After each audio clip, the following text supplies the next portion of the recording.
आज हम लोग प्रश्न संख्या 44 के परिमिति के सवालों को देखते हैं बच्चों। परिमिति दो आकृतियों में यहाँ दिखाया गया है, वर्ग की आकृति और आयत की आकृति। वर्ग उसे कहते हैं जिसकी चारों भुजाएं समान हो, लंबाई चौड़ाई समान हो, चार भुजाओं से घिरी हुई आकृति जिसकी होती है उसे वर्ग कहते हैं। वर्ग की परिमिति का सूत्र है 4 गुणे भुजा, माने एक भुजा की लंबाई दी गई है तो उसमें 4 का गुणा कर दें तो इस तरह से उसकी परिमिति निकल आती है। इंग्लिश में इसको समझाया गया है ए, 4 × a = 4a। ए मीन्स होता है आर्म, आर्म यानी भुजा, जिसको हम हिंदी में भुजा कहते हैं, इंग्लिश में इसको आर्म बोलते हैं ए।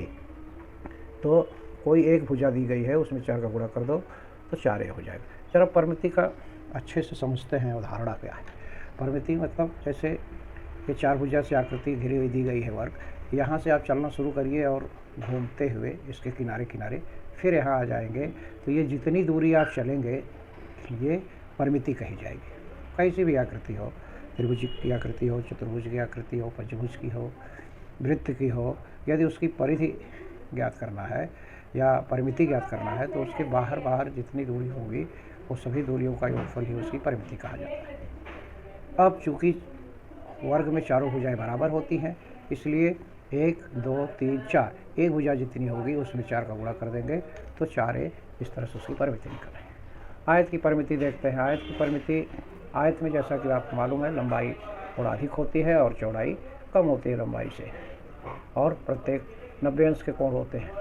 तो इस तरह से इसमें आप देखेंगे तो 2 लंबाई मिलेगी आमने सामने और 2 चौड़ाई मिलेगी। तो आयत की परिमिति अगर निकालना है, कोई यहाँ से चले तो पता लगा वह 2 लंबाई चलेगा और 2 चौड़ाई चलेगा और उनका योगफल ही ये पूरे परिमिति होगी। उसी को सूत्र रूप में रखा गया है कि 2 लंबाई धन 2 चौड़ाई। और इसको इंग्लिश में अगर लिखना है तो L फॉर लेंथ होता है, लेंथ यानी लंबाई, B फॉर विड्थ चौड़ाई, तो 2L + 2B यह किसी भी आयत की परिमिति निकालने का सूत्र होता है। अब हम पहला सवाल देखते हैं। पहला सवाल यह दिया है किसी आयत की लंबाई तथा चौड़ाई को दुगुनी करने पर उस आयत की परिमिति मूल आयत की परिमिति के कितनी गुनी हो जाएगी। अब इसको हम हल करके चेक करेंगे कि कैसे कितना हो जाएगा। चलिए इसको हल करते हैं। हल करने के लिए आयत की लंबाई चौड़ाई दुगुनी करना है तो माना आयत की लंबाई बराबर L और चौड़ाई बराबर B, तो परिमिति कितनी हो जाएगी। सूत्र क्या कहता है 2L + 2B, 2 लंबाई धन 2 चौड़ाई 2L + 2B, ये तो इसकी परिमिति हो जाएगी शुरू में।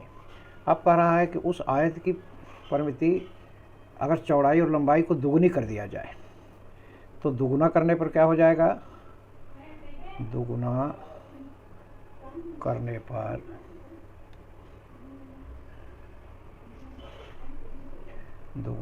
पर लंबाई, पहले लंबाई L थी, अभी दुगुना करेंगे तो मालूम है उसमें 2 का गुणा करते हैं तो 2L हो जाएगी लंबाई।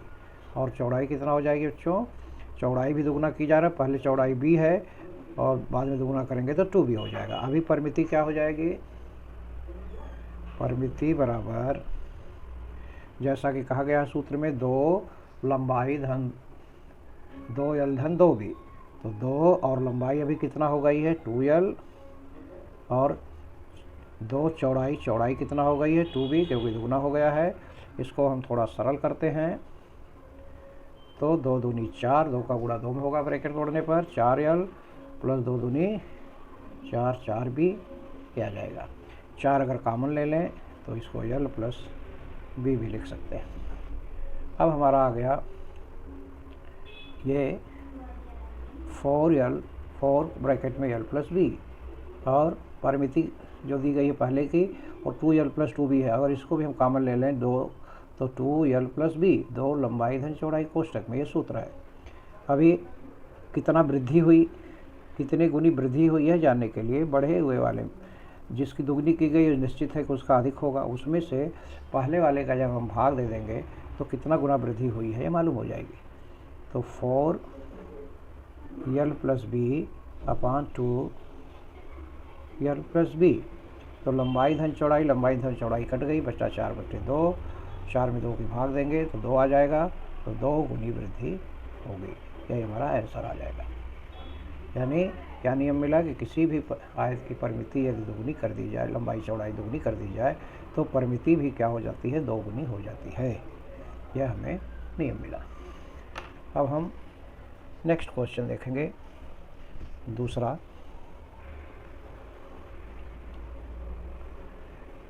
इसमें वर्ग के सवाल दिए गए हैं।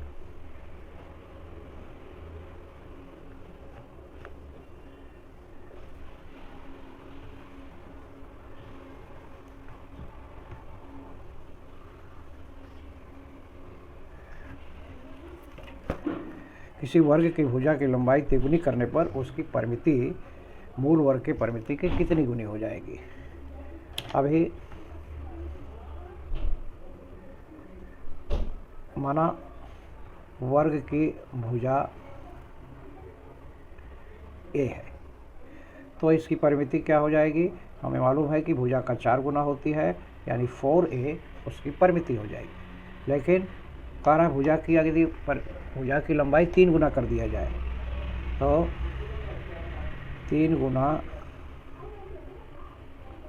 लंबाई बढ़ने पर भुजा कितनी हो जाएगी। जहाँ पहले a थी अभी 3a हो जाएगी, और अब परिमिति कितनी हो जाएगी,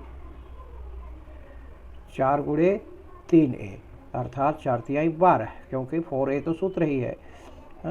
तो पता लगा उसकी परिमिति 4 में 3 का मल्टीप्लाई गुणा करेंगे तो 12a आ गया।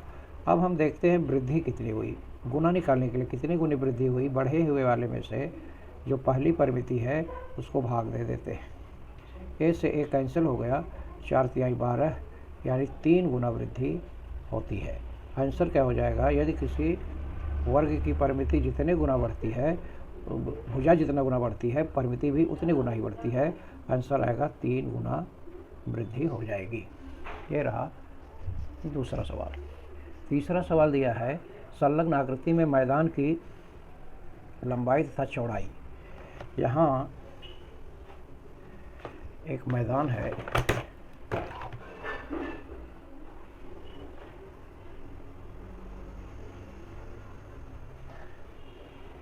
कुछ इस तरह से चित्र दिया है। मैदान सीधा नहीं है, ऐसे टेढ़ा मेढ़ा है। 1 2 3 4 5 6 आकृतियों का है, और इसकी कुछ दूरी चित्र में दी गई है। ये तीसरा सवाल है आपका। क्या क्या दिया है, ये जो दूरी है ये 15 मीटर है।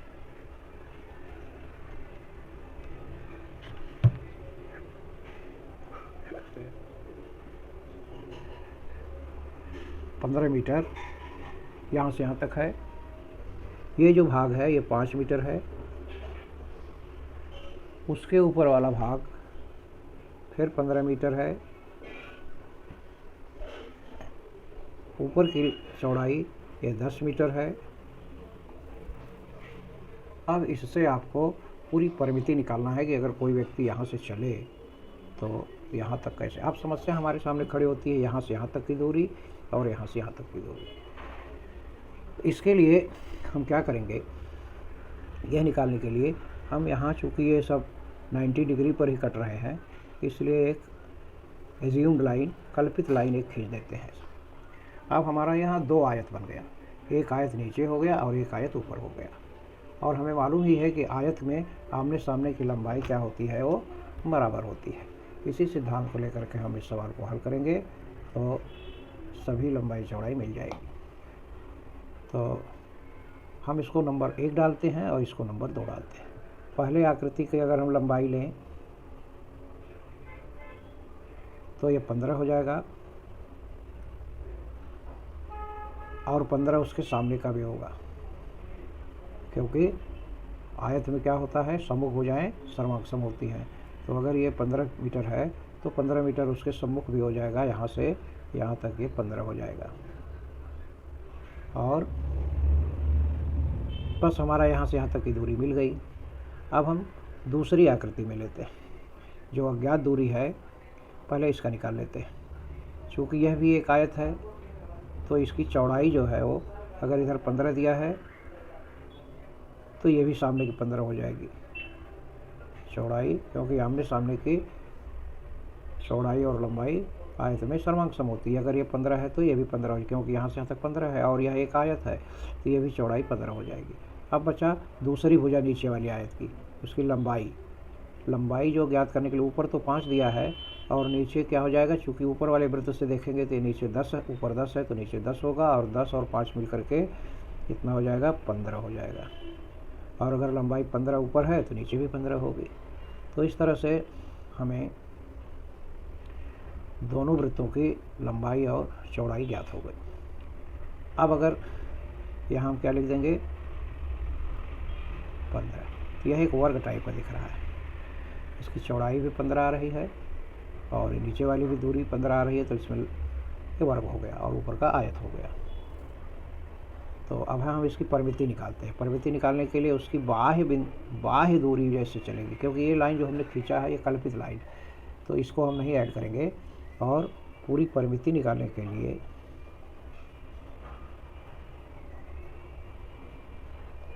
सभी आकृतियों का प्लस करेंगे। 15 प्लस यहाँ से यहाँ तक हो जाएगा 30, प्लस 10, प्लस 15, प्लस 5, प्लस 15। इस तरह से ये इतनी दूरी को चलेगा। पर मैंने पहले बताया कि परिमिति जो होता है बाह्य दूरी होती है, और ये आकृति में अगर कोई पर्सन यहाँ से चलेगा तो यहाँ 15, यहाँ से यहाँ तक 30, यहाँ से यहाँ तक 10, यहाँ से यहाँ तक 15, यहाँ से यहाँ तक आएगा तो 5 आएगा। अब ये दूरी हम नहीं लेंगे क्योंकि हमारी खींची हुई अपनी दूरी है। यहाँ से यहाँ तक फिर जहाँ से चला था आ जाएगा 5 के बाद 15, ये पूरी परिमिति हो जाएगी। इसको हम ऐड कर लेते हैं, 1 2 3, 15 3 बार आया है, 15 3 45 हो जाएगा, 30 10 40 हो जाएगा, और 5 ये हो जाएगा। जोड़ देते हैं इसको, 40 5 45, 45 45 90, इसकी परिमिति 90 मीटर आएगी।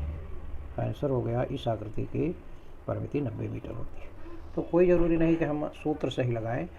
अगर ऐसी आकृति मिलती है जिसमें कई भुजा दी गई है तो हम भुजा ज्ञात करके, और इसमें 4 5 भुजा आती है, 1 2 3 4 5 6, 1 2 3 4 5 6 भुजा है, तो 6 भुजाओं का हमको योगफल आना चाहिए। और उसके लिए हमको ये यहाँ से यहाँ तक नहीं ज्ञात था, यहाँ से यहाँ तक नहीं ज्ञात था, इसलिए लाइन खींच करके उसके सामने की भुजा वर्ग और आयत का हिसाब से निकाल करके और उसको प्लस कर देते हैं सब। तो इस तरह से 90 मीटर उसकी परिमिति आ जाती है। अभी चौथा सवाल है। चौथे सवाल में कह रहा है कि अगर 1 मीटर लंबी रुमाल है, वर्गाकार 1 मीटर वर्गाकार रुमाल है, ये भी 1 मीटर, ये भी, इसको 4 टुकड़े कर दिए गए और बराबर 4 टुकड़े किए गए हैं और चारों में लैस लगाया गया है। ये देखिए, एक टुकड़ा यहाँ कट के हुआ, दूसरा यहाँ हुआ, 4 टुकड़ा कर दिया गया 1 मीटर को। तो अगर यहाँ से हमें मालूम है कि 1 मीटर में 100 सेंटीमीटर होता है, 1 मीटर बराबर 100 सेंटीमीटर, या तो सेंटीमीटर में करने का अथवा आधा करके निकालो, आधा यानी 10.5 भी होता है। अगर यहाँ से यहाँ तक का 1 मीटर है तो अब बीचों बीच जब कटेगा तो आधा मीटर हो जाएगा, यानी 0.5 मीटर एक टुकड़ा आएगा। 0.5 0.5 0.5 0.5, इस तरह से आधा 0.5 को आधा मीटर बोलते हैं। आधा मीटर के 4 वर्ग बनेंगे। अब सब में लैस लगाना है, चारों तरफ जब लैस लगाएंगे तो लैस की लंबाई जो होगी वह उसके परिमिति के बराबर होगी। तो 1 वर्ग की परिमिति निकाल लेते हैं। 1 वर्ग की परिमिति निकाल के 4 का गुणा कर देंगे तो पूरा कितना लंबा लैस लगेगा मालूम हो जाएगा। 1 वर्ग की परिमिति, वर्ग की लंबाई कितना दिया गया है, वर्ग की भुजा बराबर 0.5 मीटर, इसलिए परिमिति बराबर क्या हो जाएगा, हमें मालूम है कि 4 गुणे भुजा होता है, तो 4 गुणे 0.5 हो जाएगा। 4 × 5 = 20, 1 अंक पे दशमलव लगाएंगे तो ये 2 मीटर आया। 2 मीटर लैस एक के लिए ऐसा ऐसा 4 टुकड़ा है, तो पूरा कितना हो जाएगा? पूरे टुकड़े, पूरे लैस की लंबाई, पूरे लैस की, अगर एक वर्ग में 2 मीटर का, एक वर्ग में 2 मीटर लग रहा है, तो ऐसा ऐसा 4 है, तो 2 गुणे 4 बराबर 8। 8 मीटर लंबा लैस लगेगा। इसका आंसर आ जाएगा 8 मीटर। इस तरह से हम ये प्रश्न संग्रह 44 के सभी सवाल हल किए। धन्यवाद।